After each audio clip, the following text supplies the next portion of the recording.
আজকে কত পরিযায়ী শ্রমিক ফিরে এসছে, তাদের প্রতি পরিবারকে আমরা 5,000 টাকা করে মাসে দিচ্ছি এবং তাদের আমরা 10,000 জনকে জুট ইন্ডাস্ট্রিতে ট্রেনিং দিয়ে কাজেও লাগিয়ে দেবো। তাদের আমরা কর্মশ্রী প্রকল্পেও কাজে লাগাচ্ছি। বাইরে বসে কাঁদবার দরকার নেই, আর বিজেপির মার খাওয়ার দরকার নেই। ফিরে আসুন বাংলায়।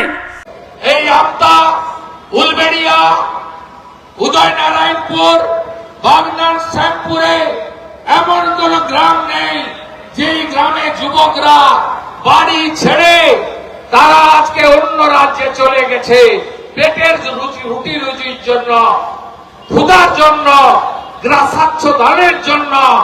আজকে এর জন্য দায়ী কে? দায়ী মমতা বন্দ্যোপাধ্যায়।